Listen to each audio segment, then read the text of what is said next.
Edi Mulyadi ditahan dan jadi tersangka. Masyarakat Dayak berterima kasih. Adel Kak Talino, baju ramen Kak Saruga, basliat Kak Jubata. Harus. Kami dari TBBR, Pasukan Merah, DPC Kota Balikpapan, dengan ini menyatakan sikap terkait apa yang disampaikan oleh Saudara Edi Mulyadi tentang Pulau Kalimantan sebagai tempat pembuangan jin, membuang anak. Dan itu sangat menyakiti dan menyinggung perasaan kami, penduduk asli Kalimantan dan juga orang yang berdomisili di Kalimantan. Dan dengan ini kami minta kepada instansi terkait, baik itu dari Kapolda Kalimantan Timur dan juga Kapolri, supaya menindak tegas. Karena hal tersebut bersifat rasis dan menyinggung hati dan juga perasaan kami, warga Kalimantan. Dan juga kami harapkan agar Saudara Edi Mulyadi hadir di tanah Borneo untuk meminta maaf langsung kepada warga yang ada di tanah Borneo dan juga untuk dijatuhi hukum adat. Demikian kami sampaikan, harap segera ditindaklanjuti. Gila, gebleknya kelewatan gitu loh. Ini mereka yang tinggal semua. Saat dibutuhkan tinggal kasih, siap. Selesai nih kita Indonesia. Lalu kalau ada masalah-masalah kita nggak cocok dengan DPR, dengan undang-undang, kita mau mau demonstrasi ke sana. Halo, coba pikirin ini.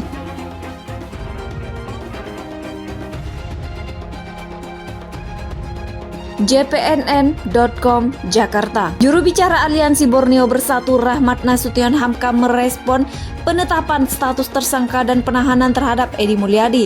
Rahmat mengatakan masyarakat Dayak mengucapkan terima kasih atas kinerja Polri yang cepat dan tegas. Proses hukum ini bisa berjalan sebagaimana mestinya dan sudah dijadikan tersangka dan ditahan langsung, kata Rahmat kepada JPNN.com Selasa 1 Februari.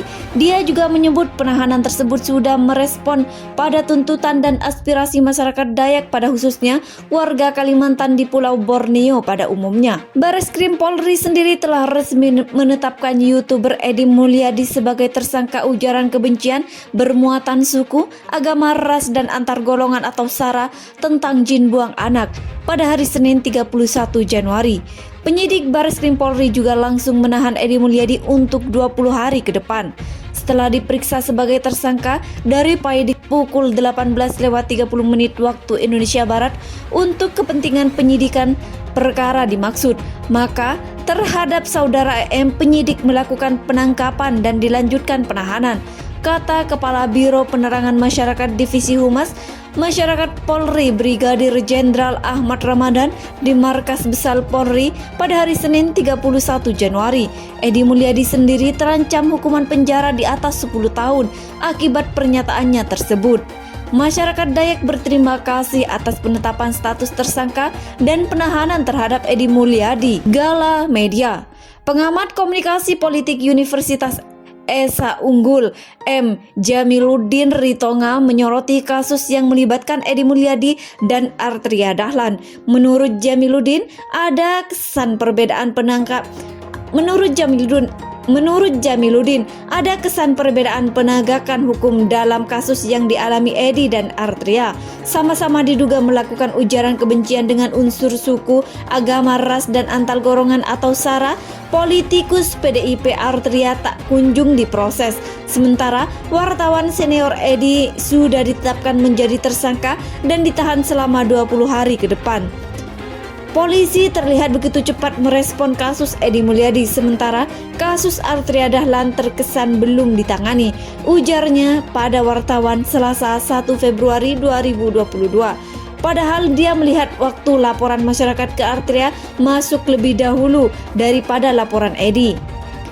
Padahal laporan masyarakat tentang kasus Artria Dahlan lebih dahulu masuk ke polisi daripada kasus Edi Mulyadi jelasnya. Selain itu, kata Jamiluddin, respon masyarakat terhadap dua kasus yang heboh itu relatif sama. Warga Jawa Barat berbondong-bondong memprotes pernyataan Artria.